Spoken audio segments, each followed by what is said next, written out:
कल हम लोग राउल्ट के नियम का डिस्कस किए थे और आज पढ़ना है राउल्ट का नियम। राउल्ट का नियम,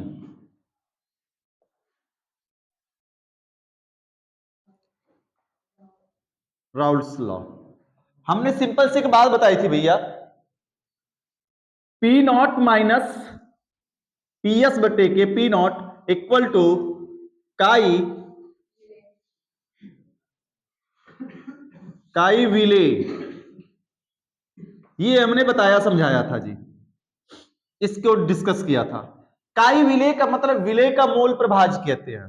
देखो राउल्ट ने अलग अलग विलयन के लिए अलग अलग प्रकार से डेरिवेशन सब कुछ दिया पड़ा है। इन्होंने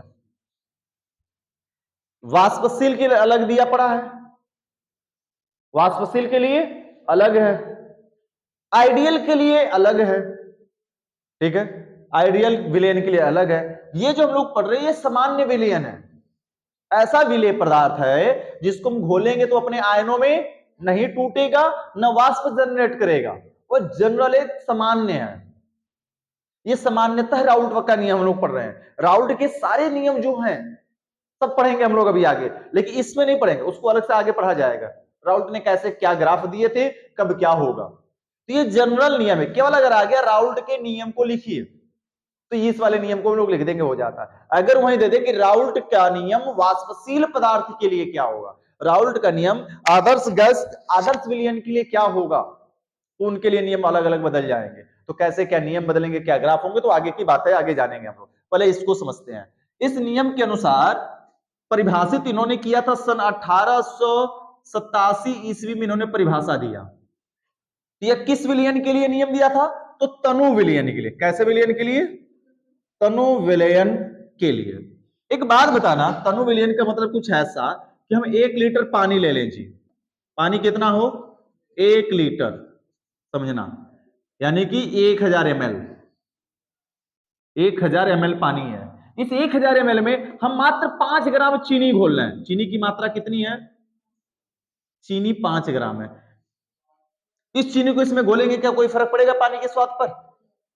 5 ग्राम चीनी मतलब इतनी सी चीनी बोल दो, कोई फर्क नहीं पड़ने वाला स्वाद पर। 1 लीटर पानी में कहीं पता भी नहीं चलेगा कि चीनी गई कहां। अब ऐसे विलयन का वाष्प दाब में कितना परिवर्तन हुआ, क्या हम निकाल पाएंगे? नहीं पता चल पाएगा। नहीं समझ में आई बातें, समझाते हैं ऐसे।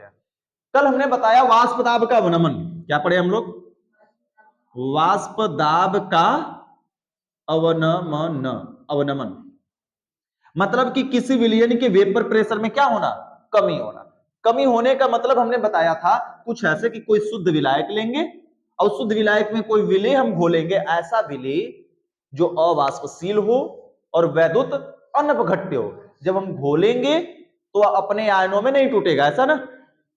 अवाष्पशील अनपघट्य का मतलब ये हुआ, जब घोलेंगे तो जो विलयन बनेगा, विलयन का वाष्प दाब जो होगा, विलयन का वाष्प दाब जो होगा वह विलायक के वाष्प दाब से क्या हो जाएगा, कम हो जाता है। यह बात बताई थी। अब इसको एक्सपेरिमेंटल समझते हैं कैसे। 10 लड़के यदि हैं, 10 लड़कों को दौड़ने के लिए कहा जाए, 10 दौड़े खूब तेजी से, दौड़ेंगे रफ्तार अधिक होगी। अब इन 10 के कपार पर 5-5 किलो का वेट रख दिया जाए, अब दौड़ने के लिए कहा जाए, तो क्या जिस प्रकार से पहली गिरफ्तार से दौड़ रहे थे पहले, क्या वैसा दौड़ेंगे आप? अब इनकी रफ्तार क्या हो गई, मंद हो गई। वही काम यहां पर करता है। विलायक जो होता है इसका वेपर प्रेशर बहुत हाई होता है पहले से, लेकिन जैसे इसमें हम अवाष्पशील विलेय पदार्थ डालते हैं या वैद्युत अनपघट्य, तो इनका वेपर प्रेशर क्या हो जाता है, कम हो जाता है। मामला समझना। ये जनरल विलयन के लिए फार्मूला इनमें हमने लगाया कि LVP is equal to P naught minus PS, ये लगाया था। और रिलेटिव लोअरिंग वेपर प्रेशर बराबर क्या बता दिया था, ये हमने बता दिया था कि वाष्प दाब का अवनमन के लिए ये है कि कोई तनु विलयन यदि हम बना दे जिसमें विलय की मात्रा बहुत ही क्या हो, कम हो, तो उस विलयन की वाष्प दाब में कितना परिवर्तन हुआ, कैसे कैलकुलेट करेंगे। एक पैमाना बताते हैं। जल का वाष्प दाब 23.75 mm है, लगभग हम मान लेते हैं। जल का वेपर प्रेशर कितना है, 23.5 mmHg में मापा गया। और जैसे ही 5 ग्राम हमने डाला, कम कितना हुआ, 23.65 mmHg हुआ। तो कमी कितनी, 0.10 mmHg की ना। यह ऐसे परिकलित नहीं किया जा सकता। राउल्ट के नियम से उस पॉइंट की जो 0.1 है, 0.1 की जो कमी आई है 10 की, उसकी कमी की गणना केवल किसके द्वारा हम कर सकते हैं? राउल्ट के नियम से, अन्यथा ऐसे हम निकाल ही नहीं पाएंगे। अब 100 लड़के हैं, कहने का ऐसा समझो, ऐसे लड़कों की संख्या कितनी हो गई? 100। अब 100 लड़कों को दे दिया जाए कि 5 गो ईंट लेकर भागना है, पता चलेगा वो 5 ईंट कहां गई और कौन लेकर भागा? नहीं पता चल पाएगा। रफ्तार में कोई कभी वृद्धि भी नहीं देखने को मिलेगी। मामला समझ आ गया ना? डाइल्यूट का मतलब यही है कि 100 लड़के में 5 ईंट दे दी जाए भागने के लिए, लेगा भाग ही नहीं पाएंगे। अब वही 10 लड़के थे और 10 लड़कों को अगर 10-10 ईंट पकड़ा दी जाए भागने के लिए, तो रफ्तार क्या हो जाएगी? स्लो हो जाएगी। सेम यही बात यहां पर भी है, इसके वेपर प्रेशर में कमी तो आएगी। जो 200 ईंट को लेकर 100 भागेंगे, इनमें थोड़ी सी कमी तो आएगी, लेकिन उस कमी की गणना हम कर नहीं पाएंगे कि कितनी की कमी हुई है रफ्तार में। उसकी कमी की गणना करने के लिए किसके नियम का पालन करेंगे हम? राउल्ट के नियम का। मामला समझ में आ गया? चलो जी, ये राउल्ट ने इतना तो बता दिया। अब आगे इसको बढ़ाएंगे समीकरण नंबर 1, डेरिवेशन आगे बढ़ा रहे हैं। सबको पता है काई विले हम जानते हैं, हम जानते हैं। क्या जानते हैं लल्ला? काई विलय बराबर क्या हो सकता है? स्मॉल एन बटे small n plus capital n होता है। ये होता है ना? अतः स्मॉल एन क्या हो? विलय, विलय के मोलों की संख्या है जी, जिसे हम कहते क्या? स्मॉल एन बराबर छोटका डबल हुआ की छोटकी मम्मी, और बड़का एन बराबर क्या होता है भैया? विलायक के मोलों की संख्या, यही होता है ना? यानी कैपिटल एन बराबर बड़का डबल हुआ की बड़की मम्मी। समीकरण 1 में मान रखा जाए? समीकरण 1 में यह मान पहले रखेंगे हम, तो रखते हैं भैया। मजल की मम्मी, अब ये भेजते हैं तुम्हारे पास डंडा लेकर। देखो भैया क्या होगा, ये वाला मान समीकरण 1 में रखने पर कहेंगे काई का मान समीकरण 1 में रखने पर, काई इसको समीकरण 1 बना देते हैं।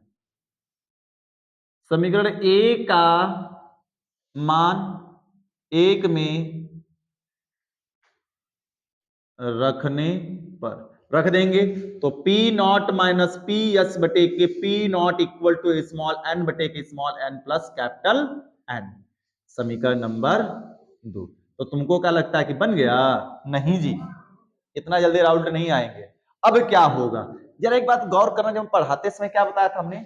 इसको किसका कहते हैं? मोल पर मोलों की संख्या, विलय के मोलों की संख्या। विलय और प्लस विलायक दोनों जब इनबिल्ड हो जाता तो इसको फिर क्या कहते हैं? विलयन के मोलों की संख्या। विलय के मोलों की संख्या प्लस विलायक के मोलों की संख्या, मतलब किसकी संख्या? विलयन के मोलों की संख्या ना।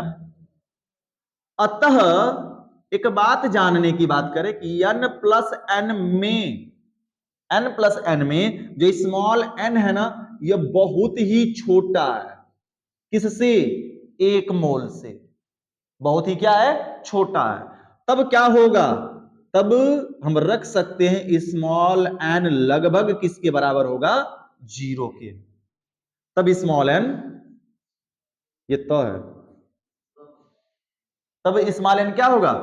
0 के ये लगभग बराबर होगा। तो इसका मतलब सर जी आप ऐसे रखेंगे ना, तो कहेंगे समीकरण 2 से, समीकरण 2 से क्या लिख सकते? P naught minus P S बटे के P naught equal to small n बटे के 0 प्लस स्मॉल एन लिख सकते हैं क्या?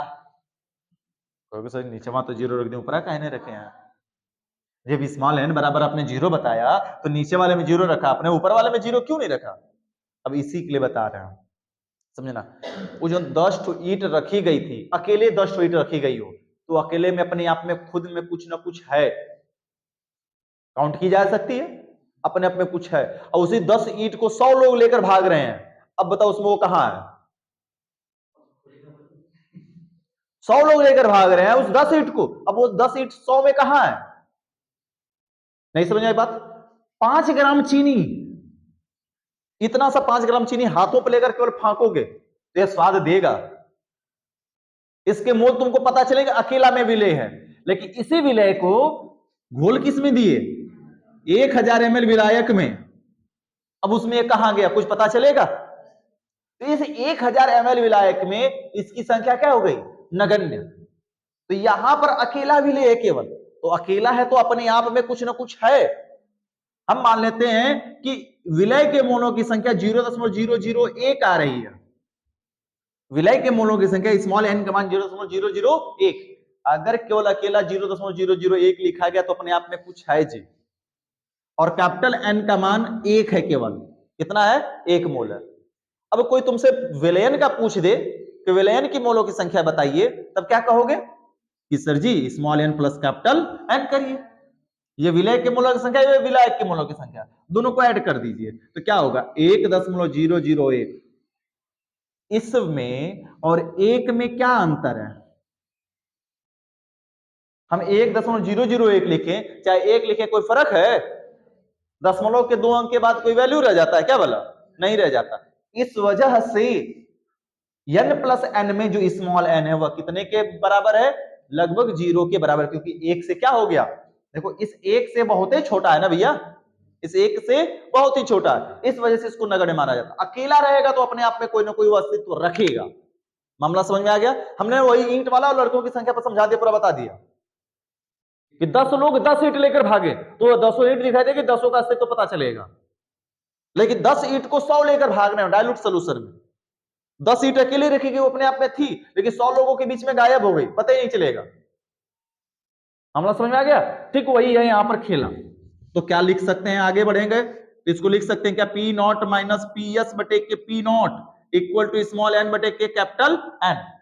एन का मान रखा जाए, समीकरण चाहे तो हम इतना भी छोड़ सकते हैं या फिर आगे मान को बढ़ा सकते हैं। एन की वैल्यू रखते हैं भैया, P naught minus P S बटे के P naught equal to n का मान कितना है? छोटका डबल हुआ की छोटकी मम्मी, स्मॉल डब्ल्यू बटे के स्मॉल एम, और बटे में क्या हो जाएगा?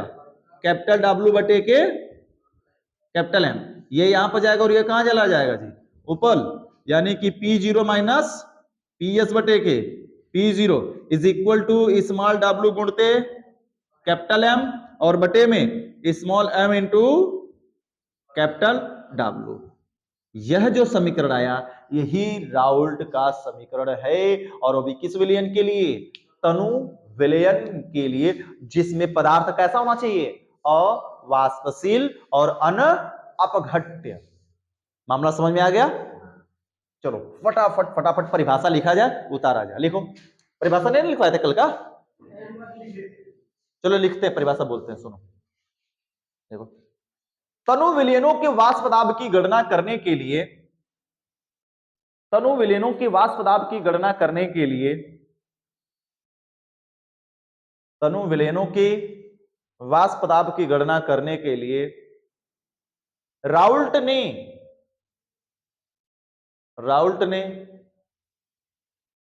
सन 1887 ईस्वी में, राउल्ट ने सन 1887 ईस्वी में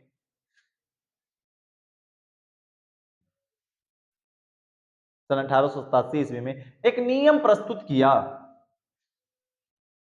एक नियम क्या किया? प्रस्तुत किया। पता नहीं क्यों, लेकिन किया। हो गया? राउल्ट ने एक नियम प्रस्तुत किया। इनके अनुसार इनके अनुसार इनके अनुसार कामा इन्वर्टेड कामा में लिखो बच्चा, कामा इन्वर्टेड कामा के अंदर लिखो।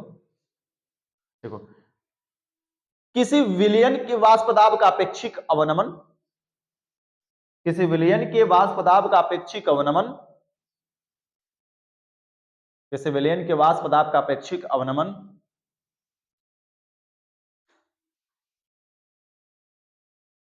उसके विलय के मूल प्रभाज के बराबर होता है। किसी विलयन के वाष्प दाब का अपेक्षिक अवनमन उसके विलय के मूल प्रभाज के बराबर होता है। उसके विलय के मूल प्रभाज के क्या होता है? बराबर। मामला समझ में आया?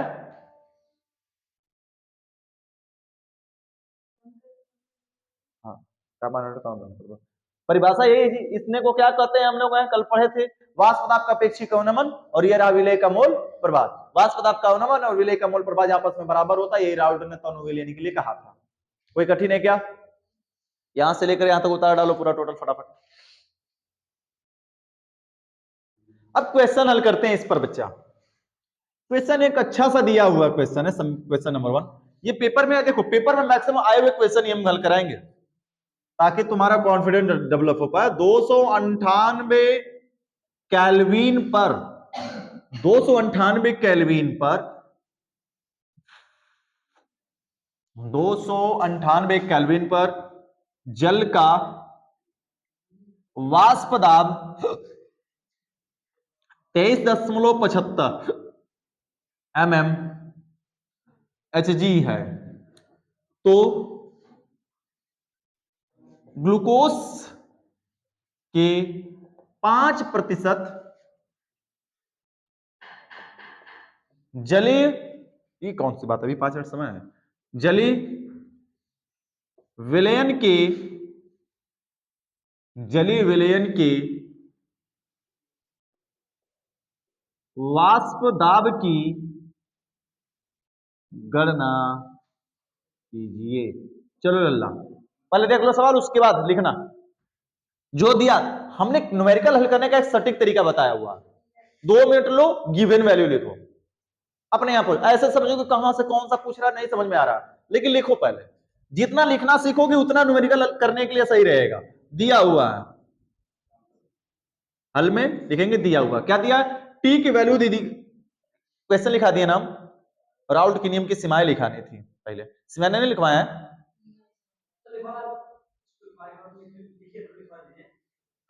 क्वेश्चन नहीं लिखे हो तुम लोग, हम देख रहे हैं। राउल्ट के नियम की सीमाएं लिखो, क्वेश्चन उतार लो, क्वेश्चन हल करने के लिए उतार लो कहीं, फिर राउल्ट के नियम की सीमाएं लिखा कर फिर हल करा रहे हैं। हेडिंग लिखो राउल्ट के नियम की सीमाएं।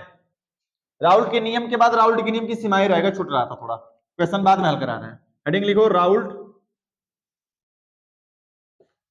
बातें करने के चक्कर में भूल गया तुम लोगों से। राउल्ट के नियम की सीमाएं, अरे नहीं इसमें अब जैसे हम बताने टी का मामला आया तो फिर हम बताते हैं ना कि क्यों टी 98 दिया गया।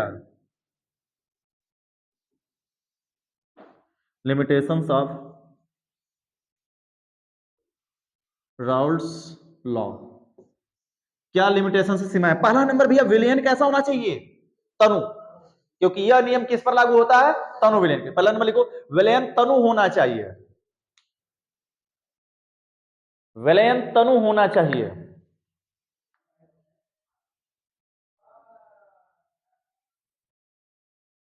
विलयन तनु होना चाहिए। दूसरी कंडीशन क्या होगी भैया? पदार्थ कैसा होना चाहिए? अवाष्पशील और वैद्युत अनवघट्य होना चाहिए। लिखो विलेय पदार्थ 1.2, विलेय पदार्थ अवाष्पशील या वैद्युत अनअपघट्य होने चाहिए। विलेय पदार्थ अवाष्पशील या वैद्युत अनअपघट्य होने चाहिए, या वैद्युत अनअपघट्य होने चाहिए।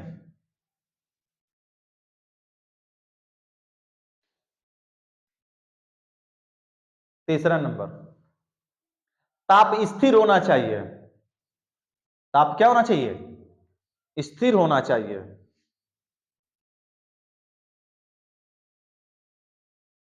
ताप स्थिर होना चाहिए। हो गया? अगला नंबर लिखो, अगला नंबर, राउल्ट का यह नियम सांद्र विलयन के लिए बिल्कुल ही लागू नहीं होता। राउल्ट का यह नियम सांद्र विलयन के लिए बिल्कुल ही लागू नहीं होता। राउल्ट का यह नियम सांद्र विलयन के लिए बिल्कुल ही लागू नहीं होता।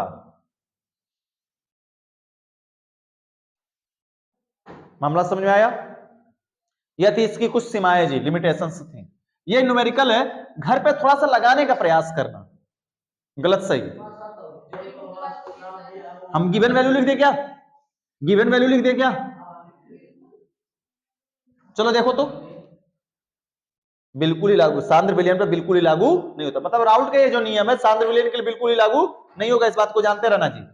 देखो सबसे पहले दिया है जो, ये भैया इस क्वेश्चन का देख लो, टी का मान 298 केल्विन दिया है, करे जल का वाष्प दाब, ये भैया नीचे इधर देखोगे फिर बाद में पूछोगे क्या नहीं हुआ सर जी।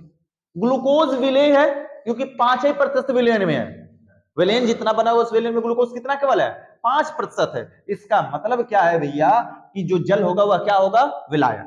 तो सर जी जल का वाष्प दाब, जल का वाष्प दाब यानी किससे दर्शाएंगे, पी नॉट, विलायक है तो विलायक का वाष्प दाब कितना दिया है 23.75 mmHg दिया गया। कह रहा ग्लूकोज 5% है और ये 5% W/W के केस में, इस बात को जानते रहना, W/V के केस में नहीं है। W/V किस में चलता था, केवल परासरण दाब में, W/V परसेंटेज केवल किस में चलता था, परासरण दाब में, अब बाकी W/W चलेगा सब में। तो ग्लूकोज की मात्रा और कितनी बार परसेंटेज को हमने बता दिया जी, 5% मतलब 5 ग्राम, और 5 ग्राम ये विलेय है तो विलेय का क्या कर देंगे स्मॉल W। भैया बाकी जली विलयन है ना, तो जल की मात्रा कितनी होगी, ये पूरे विलयन की मात्रा, विलयन की मात्रा 100% होगी, और 100% का मतलब 100 ग्राम, तो इसमें जल कितना होगा, जल की मात्रा विलयन में से ग्लूकोज को घटा देंगे, यानी 100 - 5 बराबर 95 ग्राम क्या होगा विलायक, और विलायक के भार को किससे दर्शाएंगे, कैपिटल W से। भैया तुमको अभी पता है आगे पूछ क्या रहा, विलयन का वाष्प दाब तो हम सभी जानते हैं सर जी, यहां पे लिख दें क्योंकि यहां पे हम कुछ लिखेंगे, विलयन का वाष्प दाब और किससे दर्शाते हैं, PS से। गणना कीजिए, यानी PS का मान हमसे क्या कर रहा है, पूछ रहा है। तो सबको पता है भैया सूत्र क्या होता है, सूत्र होता है सर जी P नॉट माइनस PS बटे के P not equal to small W गुणते कैपिटल M और स्मॉल M गुणते कैपिटल W। सर जी स्मॉल W कैपिटल W पता है ना, बस स्मॉल M और कैपिटल M निकालना, क्या निकालना नहीं जानते हम लोग हैं, अणु भार निकालना जानते हैं ना, क्या लिख सकते हैं भैया C6H12O6 का अणु भार स्मॉल m इक्वल टू 180 होता है कि नहीं होता है, और जल का यानी कि सर जी H2O का अणु भार कैपिटल M होगा, कितना होता है 18। क्या सारा मान नहीं मिल गया, इसका मान पता है, इसका मान पता है, इसका, अब PS नहीं निकाल लेंगे क्या, निकाल लोगे, इतना ये कर लेना, बाकी बातें हम लोग कल हल करेंगे फटाफट।